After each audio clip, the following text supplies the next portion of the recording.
freaking first cut. Golly. Welcome to the First Cut Podcast. I'm Rick Gehman, and this is your round 3 recap for this week's FedEx St. Jude Championship. Joining me to break it all down, Greg DuCharme is here. Hello, Gregors. Hey, Rick. I hope all is well with you.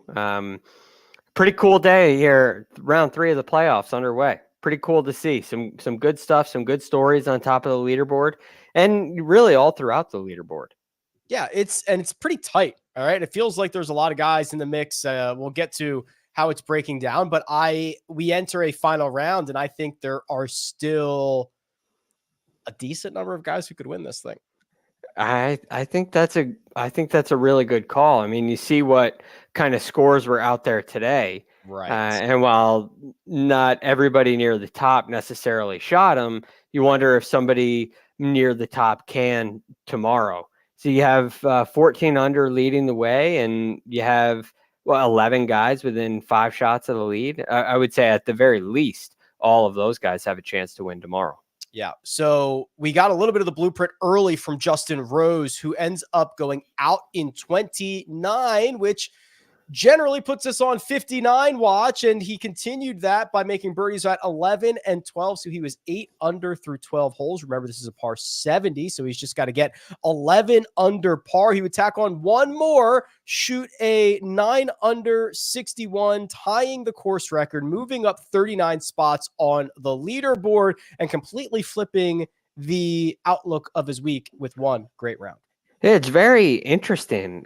Obviously, today, when you go shoot around like that, the putter is going to be cooperating. And it was for Justin Rose today. He ended up with, and I normally don't pay much attention to this statistic, but when it's this impressive, it's worth noting. And that's 21 total putts. Okay. He missed 3 putts today.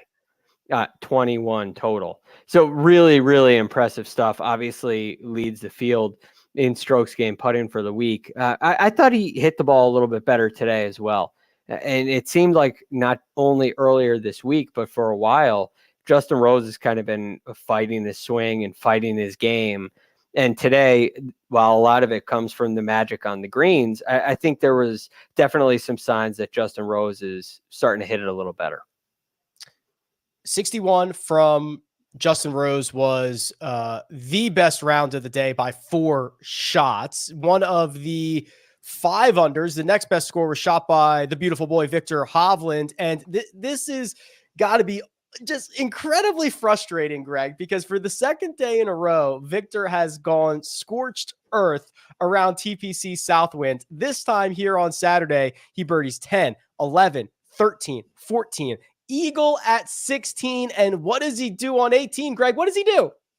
He rinses it. Oh, and that is about as much emotion as we have ever seen from Viktor. He gave it the full driver slam on the tee box. Yeah, and it's worth it, right? It's one of those cases. I typically don't condone that kind of thing, but I completely understand the frustration. You're at 7 under par for the day, 11 under par for the tournament. You've gotten yourself back in the mix, and there's one place you can't miss it. Yep. And he missed it there. And it's frustrating. It's so frustrating. You don't know what to do with yourself. So I understand that. And I don't think it's a bad thing to see emotion like that. So, but all in all, a lot of good stuff coming out of the round from Viktor Hovland today. The iron play is, every time he was in the fairway, it highlights what Andy Lack said on your website earlier this week about this golf course. There's a huge difference between hitting it in the fairway and hitting it into the rough. Viktor Hovland was the epitome of that today. Every time he was in the fairway today, with one exception, he was inside of 15 feet, and he made a lot of them every single time. Now you start missing fairways, and there are various levels of penalty to deal with, but it's a lot harder to get it close. But still, when you're in the fairway and you're taking advantage of every opportunity like that around like this, let's just call it, for the sake of this argument, a 7 under par kind of round, that's in play. A mistake like that off the tee will cost you. 18 birdies for the week, tied for first, one eagle on the week, tied for first. Yet he is 4 shots off the pace. And that's kind of the thing I like about Southwind. And we were talking about how many guys are in play. On 18 with water up the left, there are more guys in play because you could make a quick double here on the 72nd hole. Yes. And the other thing about it is, look, if you have a multiple shot lead, it becomes a whole lot easier. And we've seen players through history here at TPC Southwind hit it way right when they have a lead on 18, and it's very likely to play. But it's not an easy up and down. So when you have to, if you're in a situation where you have to make par, you have to make birdie, even if you have to make a bogey, it becomes a much more intimidating tee shot. And that's why I think you've seen guys with great rounds go and they take it on, and you can hit good shots that end up in the water because it's just so close. And the bunkers on the right-hand side, we've seen players make bogeys out of there. We've seen players make double bogey out of the bunkers on the right-hand side. It often leads to a layup. So there's not really an easy way to play that shot. It's one of those where you have to step up and execute. Of course, when tomorrow, if we see somebody enter that hole with a lead, there'll be a little bit more strategy that comes into play when you have shots to deal with. But if you're trying to make 4 there, there's no easy way to do it. You got to step up and hit a tee shot. So looking at the other 65s that were shot today, Corey Connors moved up 23 spots on the leaderboard. Bill Hostler moved up 23 spots on the leaderboard. Max Homa tied for 4th. He moved up 10 spots. Let's highlight Taylor Moore here because he is going to be the closest chaser of, spoiler alert, Lucas Glover, just 1 shot back heading into the final round. Taylor Moore goes out in 31. That's 4 under.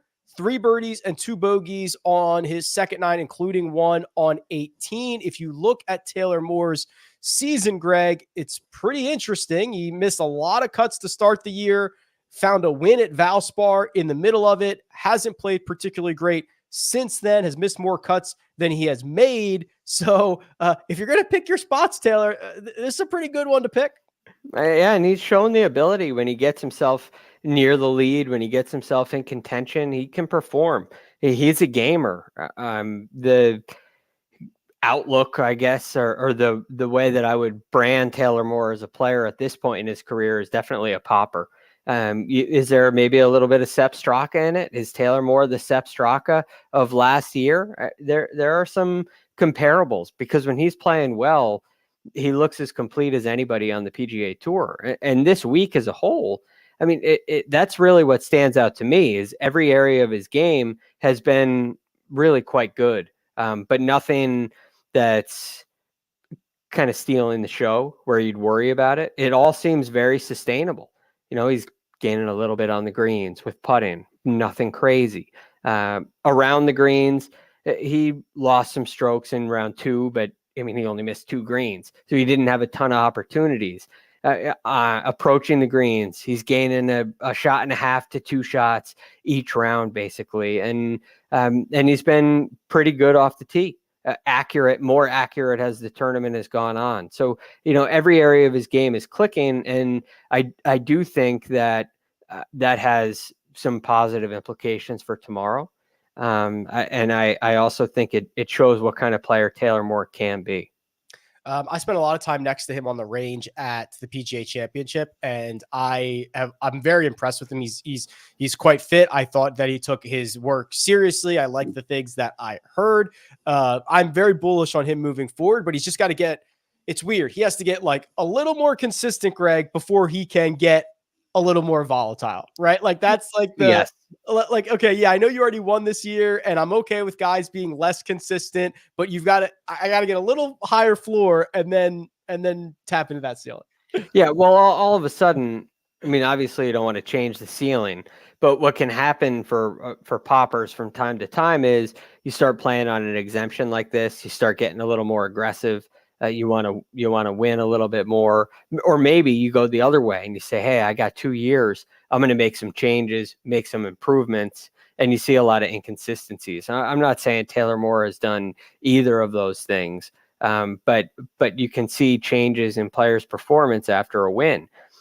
But the problem with relying on that strategy and, embracing volatility, if you will, is it's really hard to win. Like we talk about every week on the PGA Tour, and you can't lean on that every year, because all of a sudden that one great week is going to turn into a tied 8th, and it's not going to be enough to get you into the top 70. So consistency on the PGA Tour, in my opinion, is going to get more and more important as things roll on. But the ceiling is always a good thing to have, because it can get you in contention in tournaments like this. Yeah, well, he is certainly in contention with 18 holes to go, one shot off the lead. We have a lot of other names to talk about, including our leader, the number 1 player in the world. Lots of fun stuff coming up. We are going to do that after a quick word from our partners. Get breaking news. Big news coming out of the NFL today. Highlights and instant reaction. The largest final round comeback in Tour Championship history. We're down to the final 4. I just want to take time to analyze greatness. Talk winners and losers with a guy who's already a big winner. CBS Sports HQ. It's all sports all day long. And we're back. Lucas Glover, 14 under. Taylor Moore, 13 under. Tommy Fleetwood, 12. And a pair of names at 11 under par, Jordan Spieth and Max Homa. We spent a lot of time this week talking about Jordan Spieth. Let's talk about Max Homa here, Greg, because I think about what you say all the time, which is if you look at the results and you add a 1 here, we'd say, oh, this was obviously coming. This makes a lot of sense. Max Homa very quietly, T21 at the Rocket Mortgage, T12 at the Scottish, T10 at the Open Championship. Those were his last 3 finishes. Now he is going to be 3 shots off the lead thanks to a bogey-free 65 heading into the final round of the FedEx St. Jude Championship. He definitely fits in that category of a win. You could argue you would see this coming. But the difference with Max Homa, and I'm saying this as a positive, he has not been hitting the ball the way he was the past couple of years as he started to really make this transition. His off the tee game, his approach play has been so elite, and it all hinged on the putting. And that's kind of changed a little bit. And the reason why I say that's a positive is he's had the ability, without having his best stuff tee to green, to still put scores together. Professional 68s when they could have easily been 74s. 71s instead of 74s. We're seeing a lot of that out of Max Homa, and it's keeping him in contention. I think that's a good thing, because this player, Max Homa, is getting more and more complete, and no longer is he in a place where if he putts well, he wins, and if he doesn't putt well, he doesn't win. And also, if he doesn't hit it well, he misses the cut. Now he's able to hang around, and he can kind of play the game a little bit. He has ways to score that is much more complete than it ever has been. And so for that reason, Max Homa getting himself in contention here, it becomes really scary for the rest of the field, because he's had an ability to contend. I would not say that he's lost his ball striking by any means. He's just become more complete. He hasn't had to lean on it as much. So I wouldn't be surprised to see him come out over the last 18 holes and hit the ball well, much like he did today. I wouldn't be surprised to see if he misses a green, to see a really big up and down late in this tournament. I think Max Homa is a complete player and very much a part of the story heading into tomorrow.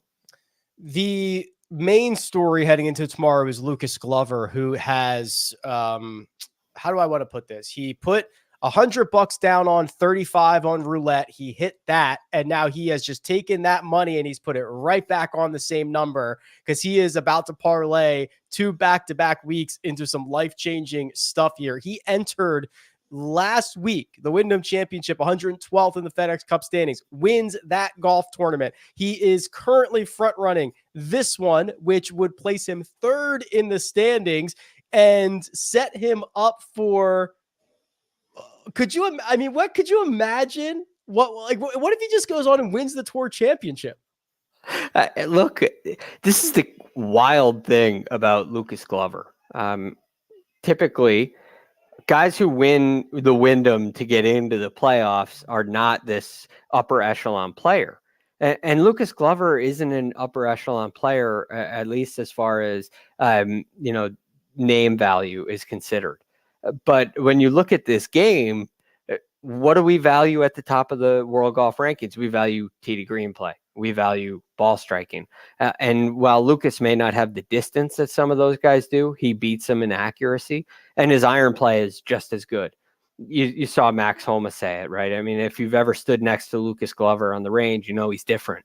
But he's not a household name because there's a gaping hole with what he does on the greens. And it has been gaping, and he's solved it. I mean, really no short misses on Thursday or Friday. Today there was one, but a lot of really high quality putts made.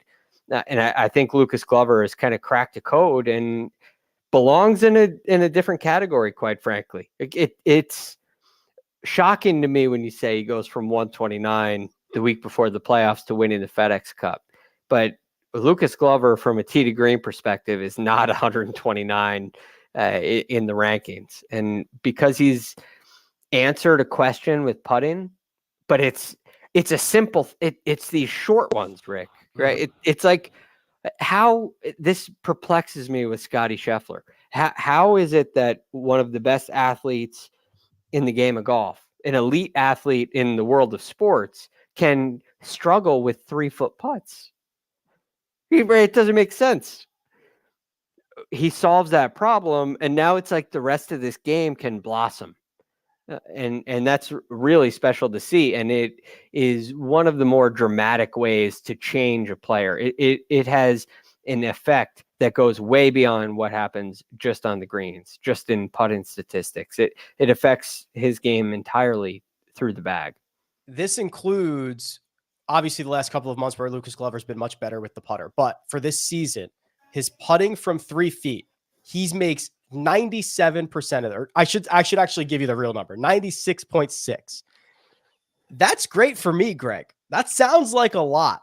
That is 189th on the PGA Tour. There are only a handful. There's only 100. No, he is dead last. There's only 189 qualified golfers. So he misses more 3-footers than anybody on tour, anybody with a job. From 4 feet, he makes 88.8% of those. Again, I would love to make 88.8% of my 4-footers. That is 171st on tour. There's only 189 qualified golfers. That alone, just make all your 3 and 4 footers, saves you like 6 shots a week. And you could argue it's even more than that, because it's not like there's a huge number of misses when you look at that percentage. True. But what always exists is the fear of one of those misses. And so you can play a hole to perfection, and you have to be able to clean up a 3 and 4 footer. Every time you miss a green, if you hit a chip inside of 5 feet, you're pretty happy. Not him. You should be, but he's worried about that. So that affects the chip, and that affects, like, it's one thing. This is what amazes me about Scottie Scheffler. He has had this ability to, especially in the majors, especially on really difficult golf courses, but really on all golf courses, he has had the mental fortitude to hit it to 20 feet, even though there's this chance that, you know, he's going to miss no matter how close he hits it. He has the ability to separate that from the rest of his game, which I think is really impressive and really rare. But for Lucas Glover, I think it had a little bit of an effect. For Rory McIlroy, I think it had a little bit of an effect. For Jon Rahm last year, I think it had a little bit of an effect. And so when you kind of free that up in your mind, now all of a sudden the talent can blossom. And that's what we're seeing with Lucas Glover right now. 1-shot lead with 18 to go for Lucas Glover in the first leg of the FedEx Cup playoffs. He is second on approach, first from tee to green, 34th with the putter, which is really all you got to do if you are Lucas Glover. We have been making a lot of references to Scottie Scheffler. Let's just talk about it. A 1/71 in which he lost, not a typo, 4.4 strokes putting. This is the third worst putting round of his career. So after a pretty decent start to the week with that custom Scottie Scheffler prototype that TaylorMade put together for him, a disastrous round on the greens. Yes. And he hit a lot of really good shots, right? I mean, he makes 2 bogeys, 1 birdie. There are a lot of players shot great rounds with 2 bogeys today. But there's a lid on the hole for him again. And I wonder how he'll respond from this. Does he go back to the original putter? Does he make an even bigger change? Does he look into something like what Lucas Glover is using? Just a complete departure. Because again, it's not like the problem is, well, you're not making anything from 20 feet. And this is a different kind of an issue to me. So I think it may be. We'll see how it goes. But what do you do here? I mean, listen, Scottie's thinking about the BMW Championship. He's thinking about $18 million up top for the FedEx Cup. He's going to have to go to Rome here in the next couple of weeks. He's already gotten over the mental hurdle of putting a different putter in the bag. Do you abandon that? Doing something even crazier, like going out and getting a broomstick, would be shocking to me. But what do you do? Do you just ride this out? I think you have to understand how he's feeling. You got to really get into how he's feeling. And this is something that Lucas Glover talked about, how with those 3 and 4 foot putts before he made the switch, the feeling was, it was a terrible feeling, to the point where he was thinking about going, the next option, if the broomstick didn't work, was going left-handed. And so we're to the last couple of options here. But the problem was he couldn't recreate that feeling in practice. So the question with Scottie Scheffler is there a feeling that's going on here? Is there something in the mental thing that we can't solve physically? I think there's something going on with the stroke. I thought it was much calmer day 1 and day 2. But when he gets in close range, if you watch his head motion, the look is really quick. And Gary Player's simple drill of listening for the ball going into the hole, I think would go a long way for Scottie Scheffler. So maybe there's something they can do with the technique, because ultimately, like, he's second in the FedEx Cup. He's still contending in all these events. He doesn't have to do anything, but if he doesn't get it solved, then it's going to be a disappointing year. And you could argue it already is a disappointing year. Yeah, it's truly bizarre. I mean, a guy like Lucas Glover, no offense to Lucas Glover, but the reason that he makes a change is because he's at rock bottom, right? And Scottie isn't at the opposite of rock, but Scottie's on top of the world. Scotty's number 1 in the world. Right. Like how does he really need to go to the broomstick? Right. That would be so. I mean, there's probably not precedent for that, right? I mean, there were times, I guess, Tiger went through swing changes as the number 1 player, as the greatest player to ever play the game. But like but he's always the exception, right? So it is a very, very unique situation that he's in. So I understand what it would be, any reluctance to change, it would be it's got to be keeping him up at night. Some similar things that come to my mind: Vijay Singh, near the top of the world. I don't believe he was number 1 in the world when he was making some changes with putting style. He chipped left hand low. Vijay made some changes, and he was at least near the top of the world. The other guy, Jim Furyk, changed putters all the time, but not the style, which I think is a big difference. And Scottie hasn't changed the style at all. And sometimes a reset, like what's best for his putting performance, that may be a different question than what's best to do right now during the playoffs before the Ryder Cup. But if you go with a completely different change, you can erase. It's like restarting your computer, right? You erase all that memory wherever that issue is, wherever some wires are crossed somewhere that's creating this feeling, and you can reset that with a big change. That's not a putter change, that's a style change. And I don't know if that's worth it at this point. Has Scottie considered taking out the cartridge, blowing in it, and putting it back in? That fixed all my problems when I was a kid. Right. That fixed, turned it off and turned it back on again. Right. Problem is he's got to do it for next week. And hey, that's what you do in a panic, right? You blow the cartridge, get the dust out. Hope something works. All right. Let's see the odds board. Josh, do we have that available, please? Thank you much. Lucas Glover, 2-1 to win his second straight PGA Tour event. Taylor Moore, plus 420 to capture his second win, not only of his career, but of the season. Tommy Fleetwood, didn't spend much oxygen on Tommy. 3 straight 66s for Tommy Lad. He's lurking, might just back his way into his first career PGA Tour victory, plus 430. Spieth at 7.5-1, Max Homa at 9-1. And then the next shortest odds are Rory McIlroy at 18. So basically 4.5 names at the top of the board, likely the ones who will determine this championship. Yeah, and that makes sense to a large degree, right? Those are the guys that are at 11 or better. And then you got Viktor, who played great. You got Rory in there. Those guys are 5 shots back, which is, it's a long ways. It's going to take a real impressive round. Could Rory put something together? I think that's a possibility. He's kind of been driving it really well, struggling with the irons, or not driving it quite as well and having a great day with the irons. He hasn't quite pieced it all together yet. I think that's possible for Rory. Jordan Spieth has been very aggressive. I mean, especially today. Even greens he hit, he was always on the short side. That could go well tomorrow. It could also be a disaster. So I feel like there's a razor's edge with Jordan Spieth right now. I feel like Lucas Glover is going to win. So do I.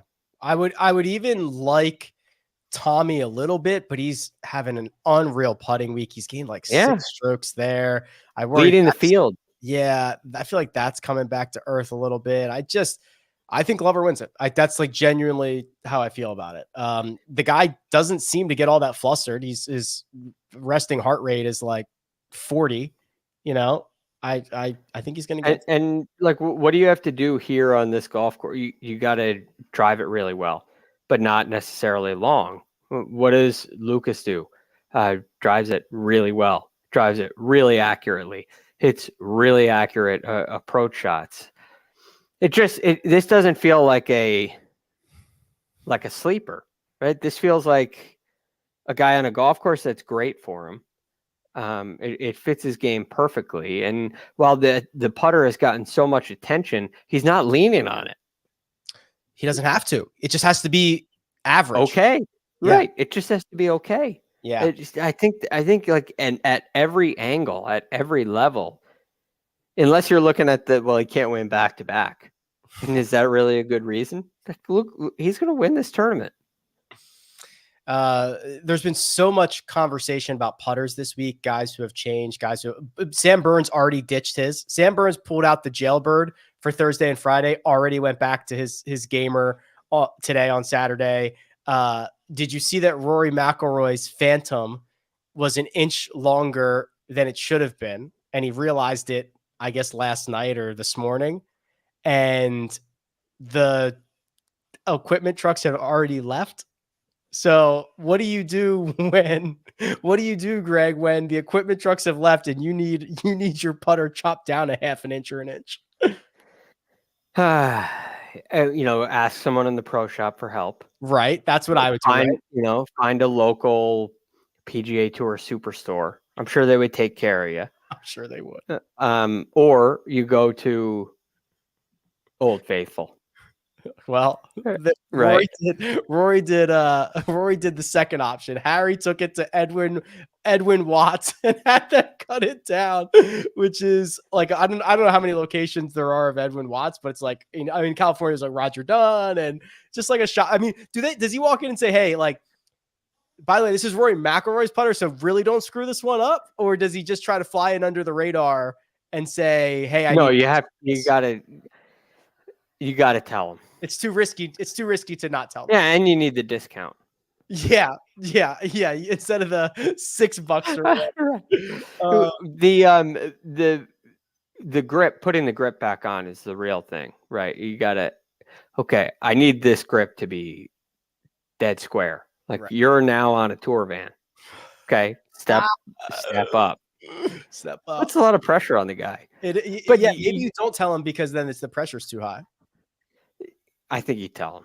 I think They got to know it's important. You can recheck and double check Yeah. because it's all. You're not going to mess up. You're not going to like slip, choke, and cut 2 inches off.